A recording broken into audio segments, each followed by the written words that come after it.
Nigerian government is taking a technological leap to combat illegal mining, a sector plagued by revenue leakages and unregulated extraction.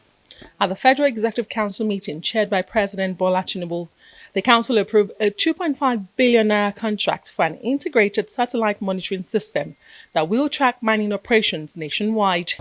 And like a screen, which we'll have in the operations center, in the Mines Marshal Center, and in my office as well.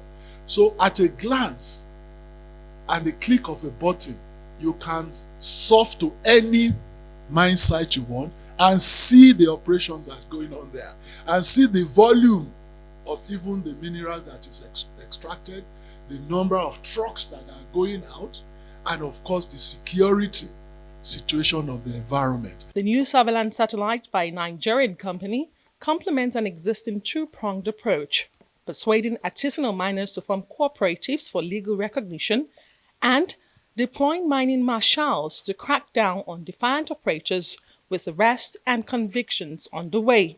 But concerns remain over the disparity in control of mineral resources in the country. Asked why some states and individuals continue to regulate mineral activities contrary to the Constitution and as seen in the oil and gas sector, the minister had this to say. I've been a running battle with the state authorities, subnational authorities on this very sensitive issue.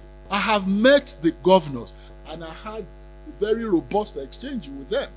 And I told them, some of them even feigned ignorance of this constitutional separation of powers. And I assume that all governors have attorney generals, except those attorney generals are not living up to their billing. But I did explain to them this exclusivity of the mining sector as belonging to the purview of the federal government. And a lot of them understood.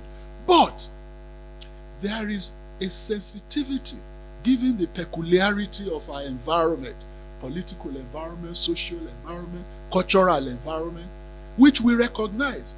And I particularly would not be the one to heat up the polity unnecessarily. However, because of the sensitivity, like I told you, we are willing to bend over backwards, and we have done so.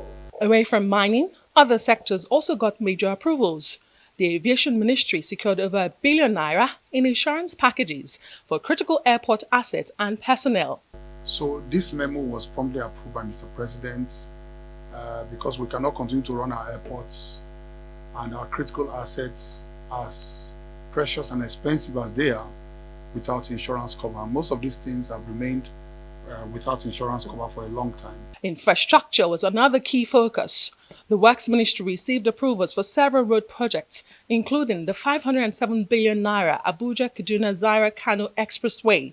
But the minister dismissed concerns that these projects are skewed toward a particular region. The senator raised,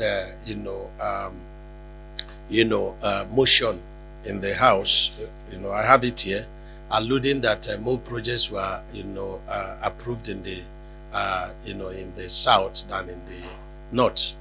Let me correct that impression because I'm not qualified to write to the Senate President to correct it. But the fact remains that it is the memo that comes to effect that is approved. Sometimes, the memo can be in favor of a particular region or a particular zone or so on and so forth. So our briefing here should not be taken for as if we are bringing projects in an equitably form. A project may go to BPP and they are processing it. It's not like today. We have a total of 507 billion, and that is for Abuja, Kano section. And of course, in my own zone, you have only 24 billion. The government also approved new private universities, with the Education Ministry clarifying that while a moratorium remains in place on fresh licenses, institutions already following the approval process will not be affected. Additionally, women in the leather and footwear industry received a boost, with support for starter kits aimed at strengthening local manufacturing. Nigeria loses trillions to illegal mining, according to authorities.